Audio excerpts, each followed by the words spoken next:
السلام عليكم ورحمة الله تعالى وبركاته. معكم وسيم منار. فيديو اليوم سوف يكون عن لماذا المقاطع الطويلة لا تحضر تفاعل مقارنة بالفيديوهات القصيرة.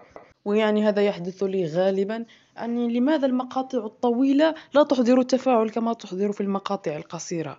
هذا ما سنتحدث في مقطع اليوم، وهيا لنبدأ. طبعا أول شيء سوف أقوله هو أن اليوتيوب تضع الفيديوهات الطويلة. عندما تكون عندك 1000-2000 مشترك يفترض أن الفيديوهات الطويلة تحضر لك أكثر من 200-300-400 لايك. لكن أنا لا، أحضرت فيديوهاتي الطويلة منذ أن وصلت ل100,000 تحضر لي فقط 50 لايك، 30 لايك. لماذا اللايكات أصبحت قليلة؟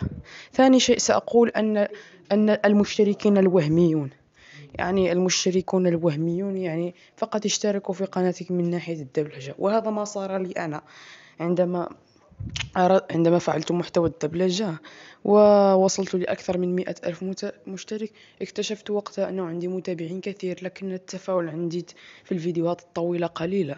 لنقل في الفيديوهات القصيرة يوجد تفاعل كبير جدا، ولكن سأعطيك نصيحة: ولا تفعل مثلي. عندما تريد أن تفتح قناة عليك أن تفعل فيديوهات طويلة دائما. عليك دوما أن تفعل فيديوهات طويلة، ولا يجب عليك أن تفعل فيديوهات قصيرة كثيرا. لا تضع كثير من الفيديوهات القصيرة، لأن هذا فقط إذا وضعت الفيديوهات القصيرة سوف تحصل على مشتركين وهميين. وأما إذا كانت قناتك مخصصة للشورتس فليست مشكلة، هنا فهذا أفضل. لا أنصحك إذا كنت تريد أن تشتهر في أقرب وقت، خصص قناة للشورت فقط، ولا تنزل فيديوهات طويلة كثيرا. لا تنزل فيديوهات طويلة إذا كانت قناة مخصصة للشورتس. ثاني شيء، علي أن أطور من جودة فيديوهاتي. أغلب الفيديوهات الطويلة التي كنت أصنعها تكون جودتها غير متعوب عليه بشكل جيد. لهذا السبب سوف أصنع فيديوهات بجودة عالية مثل هذا الفيديو الحالي. سوف أصنع هذا الفيديو بجودة عالية جدا ويكون فيديو جيد. يجب أن يكون الفيديو متعوب عليه جدا لأستطيع أن أحضر لايكات أكثر.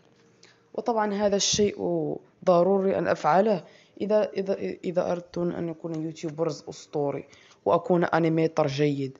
لذلك علي أن أتعب على هذه الفيديوهات كثيرا، وخاصة الفيديوهات الطويلة.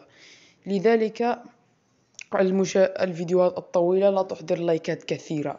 علي أن أعمل بجهد وأقدم فيديوهات طويلة وأفكار جديدة لأستطيع أن أروج من فيديوهاتي وأكون معروفا وتكون عندي شخصية.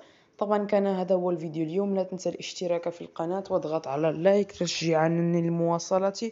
والسلام عليكم.